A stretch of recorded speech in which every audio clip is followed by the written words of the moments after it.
Hi everyone, welcome to another session by Civils 360 IAS Academy. നമ്മളപ്പോൾ റിപ്പോർട്ട്സിനെ പറ്റിയുള്ള discussions continue ചെയ്യാണ്.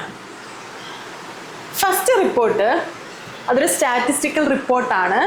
And this report is published by registrar general and census commissioner. The sample registration survey statistical report publish ചെയ്യുന്നത് ആരാണ്? Registrar general and census commissioner. അവരുടെ ഓഫീസാണ് അത് publish ചെയ്യുന്നത്. And this is the largest demographic survey in India. ഈ sample registration survey statistical report എന്ന് പറയുന്നതാണ് ഇന്ത്യയിലെ തന്നെ ലാർജസ്റ്റ് ഡെമോഗ്രാഫിക് സർവേ. അപ്പോൾ ഇവർ ഡെമോഗ്രാഫി റിലേറ്റഡ് എന്തോ ആണ് പഠിക്കുന്നത്. എന്താണ് പഠിക്കുന്നതെന്ന് വെച്ച് കഴിഞ്ഞാൽ നമ്മുടെ പോപ്പുലേഷൻ അല്ലെ, നമ്മുടെ ഡെമോഗ്രഫിയിലെ ഫെർട്ടിലിറ്റി ആൻഡ് മോർട്ടാലിറ്റി, ഈ രണ്ട് ക്രൈറ്റീരിയാസിനെ പറ്റിയാണ് ആര് പഠിക്കുന്നത്? This sample registration survey statistical report explain ചെയ്യുന്നത്. അപ്പോൾ ഇവരുടെ എക്സ്പ്ലനേഷൻ അനുസരിച്ച് infant mortality, then total fertility, crude birth rate and under 5 mortality, ഇതെല്ലാം തന്നെ ഡിക്ലൈൻ ചെയ്തു. അതായത് ഇതിലെല്ലാം തന്നെ ഈ ഒരു ഇൻഡിക്കേറ്റേഴ്സിലെല്ലാം തന്നെ കുറവുണ്ട്. അതായത് മോർട്ടാലിറ്റി റിലേറ്റഡ് ആയിട്ടുള്ള കാര്യങ്ങളിൽ കുറവുണ്ട്, ദെൻ ബർത്ത് റേറ്റ് റിലേറ്റഡ് ആയിട്ടുള്ള കാര്യങ്ങളിലും കുറവുണ്ട്. അതാണ് ഒരു ഫൈൻഡിങ് എന്ന് പറയുന്നത്. പിന്നെ വേറൊരു ഫൈൻഡിങ് ആണ് സെക്സ് റേഷ്യോ കൂടി വരുന്നുണ്ട്. നേരത്തെ ബേസ് ചെയ്ത് നോക്കുമ്പോൾ സെക്സ് റേഷ്യോ കൂടി വരുന്നുണ്ട്. ഇത് ഇത്രയും കാര്യങ്ങളാണ് ഈ റിപ്പോർട്ട് പറയുന്നത്. ആൻഡ് എന്താണ് ഇൻഫന്റ് മോർട്ടാലിറ്റി റേറ്റ് എന്ന് പറഞ്ഞു കഴിഞ്ഞാൽ,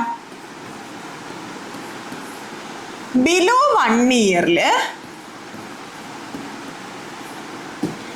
പെർ 1000 ലൈഫ് ബർത്തിൽ എത്ര ഡെത്ത് ഉണ്ടാവുന്നു. അതായത് 1000 കുട്ടികൾ ജനിക്കുമ്പോൾ അതിൽ എത്ര കുട്ടികൾ മരിച്ചു പോകുന്നു. എത്ര കുട്ടികൾ മരിച്ചു പോകുന്നു എന്ന് പറയുമ്പോൾ തന്നെ 1 ഇയറിൽ താഴെയുള്ളവരെയാണ് ഇൻഫൻസ് എന്ന് പറയുന്നത്. അപ്പം 1 ഇയറിൽ താഴെയുള്ള കുട്ടികളിൽ എത്ര പേര് മരിച്ചു പോകുന്നു, അതാണ് എന്ത് IMR ഇൻഫന്റ് മോർട്ടാലിറ്റി റേറ്റ് എന്ന് പറയുന്നത്. അടുത്തതാണ് crude birth rate. Crude birth rate അല്ലെങ്കിൽ CBR എന്ന് പറയുന്നത് എത്ര നമ്പർ ഓഫ് ബർത്ത് ഉണ്ടാവുന്നു പെർ 1000 പോപ്പുലേഷൻ ആണ്. അതായത് നമ്മൾ കുഞ്ഞുങ്ങളാണോ വലിയവരാണോ അല്ലെങ്കിൽ ഏത് ജെൻഡർ ആണോ അങ്ങനത്തെ കാര്യങ്ങളൊന്നും എടുക്കുന്നില്ല.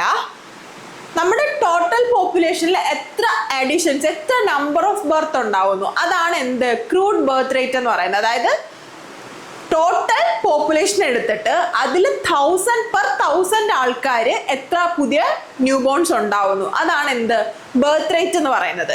ഇനി അണ്ടർ 5 മോർട്ടാലിറ്റി റേറ്റ് എന്ന് പറഞ്ഞു കഴിഞ്ഞാൽ നമ്മൾ നേരത്തെ പറഞ്ഞു ഇൻഫന്റ് മോർട്ടാലിറ്റി ആണെങ്കിൽ എന്തായിരുന്നു, ബിലോ 1 ഇയറിൽ എത്ര കുഞ്ഞുങ്ങൾ മരിച്ചു പോകുന്നു, ബിലോ 5 ഇയറിൽ എത്ര പേര് മരിച്ചു പോകുന്നു എന്നുള്ളതാണ് അണ്ടർ 5 മോർട്ടാലിറ്റി റേറ്റ് എന്ന് പറയുന്നത്.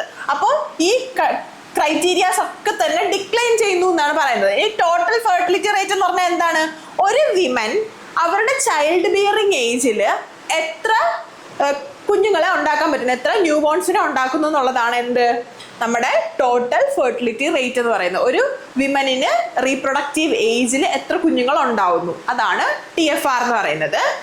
നമ്മുടെ ഇന്ത്യയുടെ TFR വളരെ കൂടുതലായിട്ടുള്ളൊരു കൺട്രി ആയിരുന്നു. പക്ഷേ 2023 ഫോർ ദ ഫസ്റ്റ് ടൈം നമ്മുടെ TFR fall below 2. ഇനി ഈ 2ന്റെ ഇമ്പോർട്ടൻസ് എന്താണെന്ന് വെച്ച് കഴിഞ്ഞാൽ ഒരു ടേം ഉണ്ട്, റീപ്ലേസ്മെന്റ് ലെവൽ.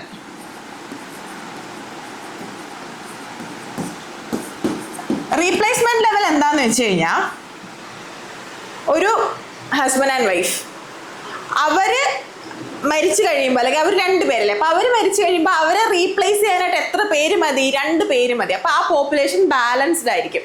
അങ്ങനെ റീപ്ലേസ്മെന്റ് ലെവൽ എന്ന് പറയുന്ന ക്രൈറ്റീരിയ 2ആണ്. അപ്പൊ ഈ 2ൽ കൂടുതലായിരുന്നു ഇന്ത്യയുടെ ഫെർട്ടിലിറ്റി റേറ്റ് എന്ന് പറയുന്നത്. പക്ഷെ 2023 തൊട്ട് അത് കുറയാൻ തുടങ്ങി. അതായത് ഇപ്പം നമ്മുടെ പോപ്പുലേഷൻ കൺട്രോളിലാവാൻ തുടങ്ങുന്നു എന്നുള്ളതാണ് അത് ഷോ ചെയ്യുന്നത്. അതായത് ഇപ്പോൾ എങ്ങനെയാണ്, on an average it is 1.9 fertility rate എന്ന് പറയുന്നത് 1.9 ആണ്. അതായത് പറയുവാണെങ്കിൽ ഒരു വിമൻ ഫെർട്ടിലിറ്റി ഏജിൽ 1.9 ചിൽഡ്രൻസിനെ ഉണ്ടാക്കുന്നു എന്നാണ്. അപ്പോൾ നമ്മുടെ ഫെർട്ടിലിറ്റി റേറ്റ് കുറയുന്നുണ്ട്, ഇൻഫന്റ് മോർട്ടാലിറ്റി റേറ്റ് കുറയുന്നുണ്ട്, ഫെർട്ടിലിറ്റി റേറ്റ് കുറയുന്നുണ്ട്, ബർത്ത് റേറ്റും അണ്ടർ 5 മോർട്ടാലിറ്റി റേറ്റും കുറയുന്നുണ്ട്. സെക്സ് റേഷ്യോ ഇംപ്രൂവ് ചെയ്യുകയാണ് ചെയ്യുന്നത്. ആൻഡ് ഏറ്റവും ഹയസ്റ്റ് സെക്സ് റേഷ്യോ ഉള്ളത് ചണ്ഡീഗറിനും ഛത്തീസ്ഗറിനും പിന്നെ കേരളയ്ക്കുമാണ്. എന്താണ് സെക്സ് റേഷ്യോ എന്ന് പറയുന്നത്? Number of females per 1000 males. അപ്പം നമ്മുടെ ഇവിടെ ഛത്തീസ്ഗഡിലാണെങ്കിൽ 974 females are there for 100 males. 1000 males, sorry, 1000 males. കേരളയിലാണെങ്കിൽ 971 females are there for 1000 males. അപ്പൊ ഇതാണ് എന്തെന്ന് പറയുന്നത് സെക്സ് റേഷ്യോ എന്ന് പറയുന്നത്. അപ്പോൾ ഓവറോൾ എന്താണ് നമ്മുടെ പോപ്പുലേഷനിൽ ഒരു ഇംപ്രൂവ്മെന്റ് ഉണ്ടെന്നാണ് ഈ ഒരു sample registration survey statistical report പറയുന്നത്. അതാണ് ഫസ്റ്റ് റിപ്പോർട്ട് എന്ന് പറയുന്നത്. ഇനി സെക്കൻഡ് റിപ്പോർട്ട് എന്താണെന്ന് വെച്ച് കഴിഞ്ഞാൽ അത് മെന്റൽ ഹെൽത്ത് അറ്റ്ലസ് ആണ്. ഈ mental health Atlas world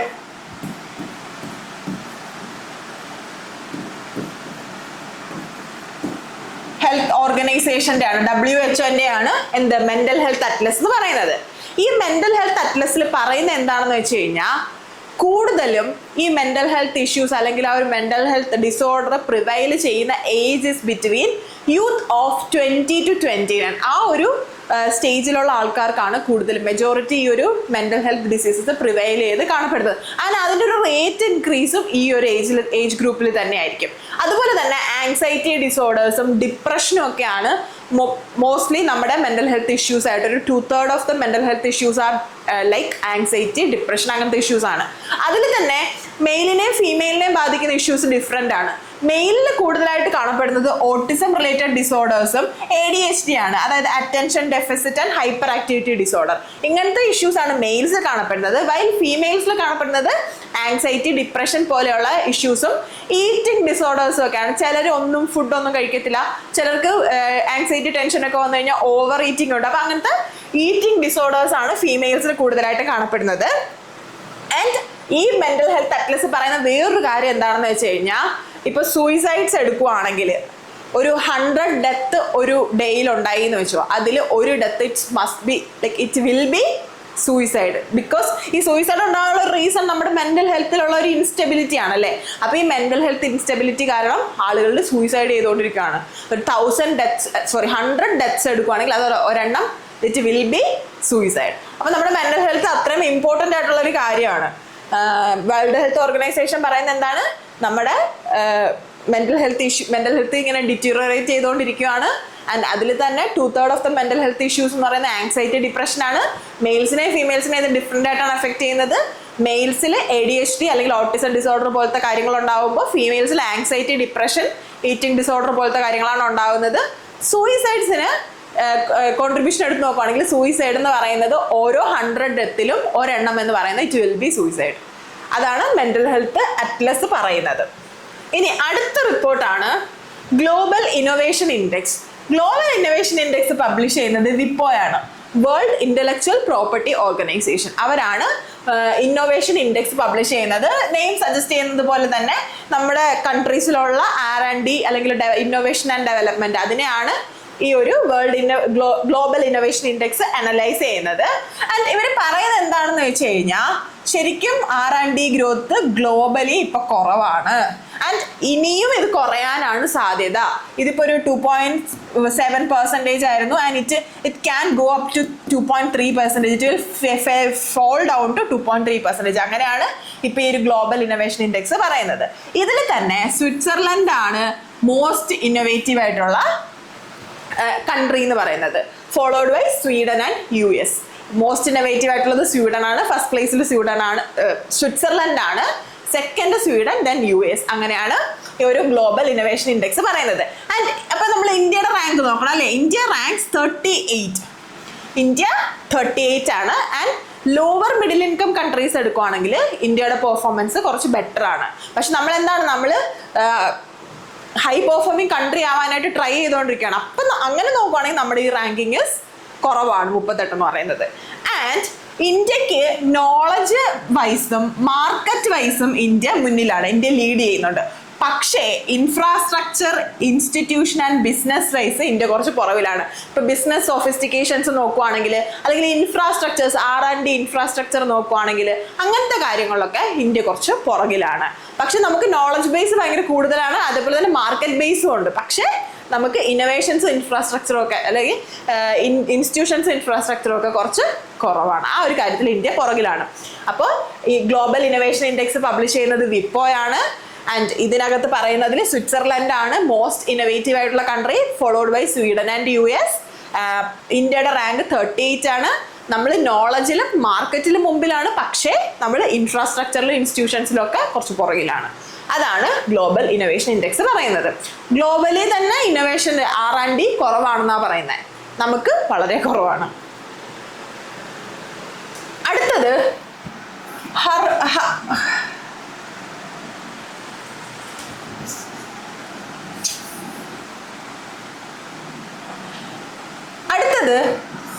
Hurun India wealth report. ഇത് പബ്ലിഷ് ചെയ്യുന്നത് മെഴ്സിഡസ് ബെൻസ് ആണ്. ആൻഡ് ഈ മെഴ്സിഡസ് ബെൻസ് ഈ ഹുറൂൺ ഇന്ത്യ വെൽത്ത് റിപ്പോർട്ടിൽ പറയുന്നത് എന്താണെന്ന് വെച്ച് കഴിഞ്ഞാൽ മില്യണയേഴ്സ്, ഇന്ത്യയിലുള്ള മില്യണയേഴ്സിനെ പറ്റിയുള്ള റിപ്പോർട്ടാണ് ഹുറൂൺ ഇന്ത്യ വെൽത്ത് റിപ്പോർട്ട് എന്ന് പറയുന്നത്. ആൻഡ് ഈ റിപ്പോർട്ട് പറയുന്നത് എന്താണെന്ന് വെച്ച് കഴിഞ്ഞാൽ നമ്മുടെ ഇന്ത്യയിൽ ഉള്ള മില്യണയേഴ്സിന്റെ നമ്പർ ഒരു ഡെക്കേഡ് കൊണ്ട് nearly 5 times കൂടിയെന്നാണ്.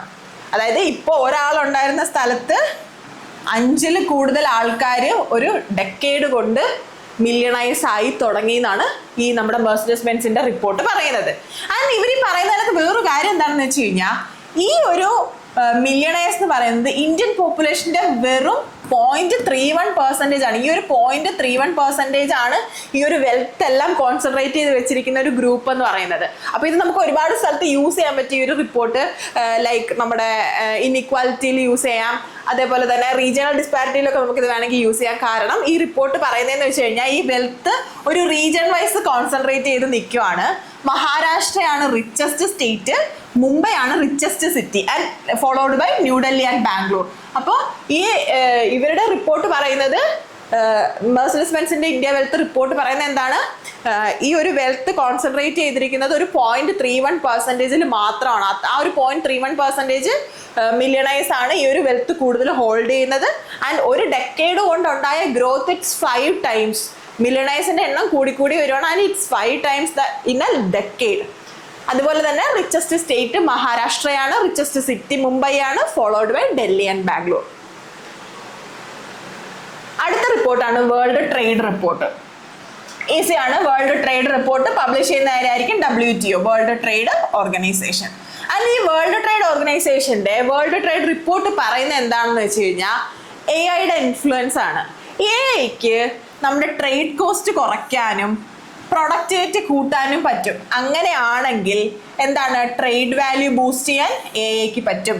And it can boost the trade 40% by 2040. അപ്പോൾ AI-യുടെ ഇൻഫ്ലുവൻസ് കാണിക്കുന്ന ഒരു റിപ്പോർട്ടാണ് ശരിക്കും വേൾഡ് ട്രേഡ് റിപ്പോർട്ട്.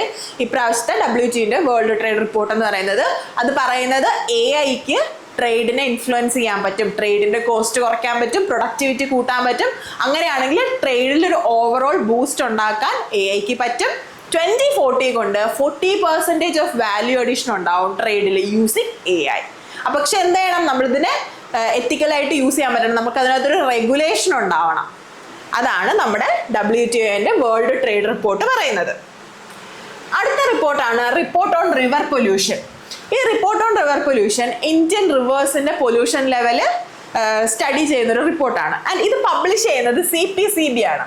ഇപ്പം പ്രസന്റ് റിപ്പോർട്ട് പബ്ലിഷ് ചെയ്തിരിക്കുന്നത് 2022-23 ഡേറ്റ വെച്ചിട്ടാണ്. ഇതിൽ പറയുന്നത് എന്താണെന്ന് വെച്ച് കഴിഞ്ഞാൽ ഇപ്പോൾ കമ്പാരിറ്റീവ്ലി മോസ്റ്റ് പൊല്യൂട്ടഡ് ആയിട്ടുള്ള റിവേഴ്സിൻ്റെയും പൊല്യൂട്ടഡ് സ്ട്രെച്ചസിൻ്റെ നമ്പറും കുറഞ്ഞു വരുവാണ്. ആൻഡ് അതിൽ തന്നെ മഹാരാഷ്ട്രയിലാണ് ഏറ്റവും കൂടുതൽ പൊല്യൂട്ടഡ് സ്ട്രെച്ചസ് ഉണ്ടായിരുന്നത്. Highest number of polluted stretches ഉണ്ടായിരുന്നത് മഹാരാഷ്ട്രയിലാണ്. ഇനി ഈ ലിസ്റ്റിൽ ഒരു പ്രയോറിറ്റി 1 സ്ട്രെച്ചസ് ഉണ്ട്. പ്രയോറിറ്റി 1 സ്ട്രെച്ചസ് എന്ന് വെച്ച് കഴിഞ്ഞാൽ അത് മോസ്റ്റ് പൊല്യൂട്ടഡ് ആയിരിക്കും. മോസ്റ്റ് പൊല്യൂട്ടഡ് എന്ന് പറയുമ്പോൾ BOD will be greater than 30 mg/L. BOD എന്ന് പറഞ്ഞാൽ എന്താണ്? Biological oxygen demand. എന്ന് വെച്ച് കഴിഞ്ഞാൽ ഓർഗാനിക് മാറ്ററിനെ ഡിസിൻറ്റഗ്രേറ്റ് ചെയ്യാൻ എന്തുമാത്രം ഓക്സിജൻ വേണം, ആ വെള്ളത്തിൽ എന്തുമാത്രം ഓക്സിജൻ ഉണ്ടെങ്കിൽ അതിലുള്ള ഓർഗാനിക് മാറ്റേഴ്സ് ഡിസിൻറ്റഗ്രേറ്റ് ചെയ്ത് പോകും. അപ്പൊ ആലോചിച്ച് നോക്കിയേ, BOD കൂടുതലാണെന്ന് പറഞ്ഞു കഴിഞ്ഞാൽ അതിനകത്തുള്ള ഓർഗാനിക് മാറ്ററിന്റെ പ്രസൻസ് കൂടുതലാണെന്നാണ് അല്ലേ. അപ്പോൾ പ്രസൻസ് കൂടുതലാണെങ്കിൽ അതിനനുസരിച്ച് ഓക്സിജൻ വേണ്ടി വരും, അല്ലെങ്കിൽ അത് അവിടെ ആ റിവറിലുള്ള ബാക്കിയുള്ള ഓർഗാനിസത്തിനെ ബാധിക്കും. അപ്പോൾ ഈ ഒരു മോസ്റ്റ് പൊല്യൂട്ടഡ് റിവേഴ്സ് എന്ന് പറയുമ്പോഴത്തേന് അതിനകത്ത് 1 ലിറ്ററിൽ 30 ഗ്രാം ഓക്സിജൻ ഉണ്ടെങ്കിൽ മാത്രമേ അതിനകത്തുള്ള ഓർഗാനിക് മാറ്ററിനെ മൊത്തം ഡിസിൻറ്റഗ്രേറ്റ് ചെയ്ത് കളയാൻ പറ്റുള്ളൂ. അപ്പോൾ BOD ഭയങ്കര കൂടുതലാണ് most polluted water. That will be greater than 30 mg/ലിറ്റർ. ഇത് എവിടെയാണ്? റിപ്പോർട്ട് ഓൺ റിവർ പൊല്യൂഷനിൽ. ആൻഡ് ഇവിടെ പറയുന്നതെന്ന് വെച്ച് കഴിഞ്ഞാൽ നമ്മൾ ഐഡന്റിഫൈ ചെയ്തിരിക്കുന്ന 296 പൊല്യൂട്ടഡ് സ്ട്രെച്ചസിൽ 37 എന്താണ്? മോസ്റ്റ് പൊല്യൂട്ടഡ് ആണ്. ആൻഡ് അതൊരു 14 സ്റ്റേറ്റ്സ് ലൈക്ക് തമിഴ്നാട് പോലത്തെ 14 സ്റ്റേറ്റ്സ്. ഇപ്പൊ ഈ പൊല്യൂഷൻ സ്ട്രെച്ചസിന്റെ കാര്യം നോക്കുകയാണെങ്കിൽ നമുക്കൊരു കാര്യം മനസ്സിലാവും. ഇൻഡസ്ട്രിയലൈസ്ഡ് ആയിട്ടുള്ള സ്റ്റേറ്റ്സിലാണ് കൂടുതലും പൊല്യൂട്ടഡ് റിവേഴ്സ് കാണുന്നത്. നമുക്ക് അതൊക്കെ ഒരു ഇൻഫ്ലുവൻസ് എടുക്കാൻ പറ്റുമല്ലോ ഇതിനകത്ത് നിന്ന്. തമിഴ്നാട്, മഹാരാഷ്ട്ര പോലത്തെ ഹെവിലി ഇൻഡസ്ട്രിയലൈസ്ഡ് ആയിട്ടുള്ള സ്റ്റേറ്റ്സിൽ പൊല്യൂഷൻ സ്ട്രെച്ചസ് കൂടുതലാണ്. ആൻഡ് മോസ്റ്റ് പൊല്യൂട്ടഡ് സ്ട്രെച്ചസ് ഉള്ളത് 14 സ്റ്റേറ്റ്സിലാണ്. അത് ഈ തമിഴ്നാട്, മഹാരാഷ്ട്ര പോലെ, കർണാടക പോലത്തെ സ്റ്റേറ്റ്സിലാണ് ഈ ഒരു മോസ്റ്റ് പൊല്യൂട്ടഡ് സ്ട്രെച്ചസ് കൂടുതലുള്ളത്. അപ്പൊ അതാണ് റിപ്പോർട്ട് ഓൺ റിവർ പൊല്യൂഷൻ. ആരാണ്? CPCB ആണ് പബ്ലിഷ് ചെയ്യുന്നത്. ഇവർ പറയുന്നത് ഇപ്പം പൊല്യൂട്ടഡ് സ്ട്രെച്ചസിന്റെ നമ്പറിൽ മോസ്റ്റ് പൊല്യൂട്ടഡ് സ്ട്രെച്ചസിന്റെ നമ്പറും കുറവുണ്ട്, പൊല്യൂട്ടഡ് സ്ട്രെച്ചസിന്റെ നമ്പറും കുറവുണ്ട്. ആൻഡ് മഹാരാഷ്ട്രയാണ് ഏറ്റവും കൂടുതൽ പൊല്യൂട്ടഡ് സ്ട്രെച്ചസ് കാണപ്പെടുന്ന ഏരിയ എന്ന് പറയുന്നത്. പിന്നെ പ്രയോറിറ്റി 1 അല്ലെങ്കിൽ മോസ്റ്റ് പൊല്യൂട്ടഡ് കുറഞ്ഞു വരുന്നുണ്ട്. അത് 14 സ്റ്റേറ്റ്സിലായിട്ട് ഡിസ്ട്രിബ്യൂട്ടഡ് ആണ്. മോസ്റ്റ് പൊല്യൂട്ടഡ് എന്ന് കാറ്റഗറൈസ് ചെയ്യുകയാണെങ്കിൽ BOD should be greater than 30 mg/ലിറ്റർ. അപ്പൊ അതാണ് നമ്മുടെ റിപ്പോർട്ട് ഓൺ റിവർ പൊല്യൂഷൻ എന്ന് പറയുന്നത്. ഇന്നത്തേക്ക് ഇത്രയേ ഉള്ളൂ. Thank you. See you on the next session.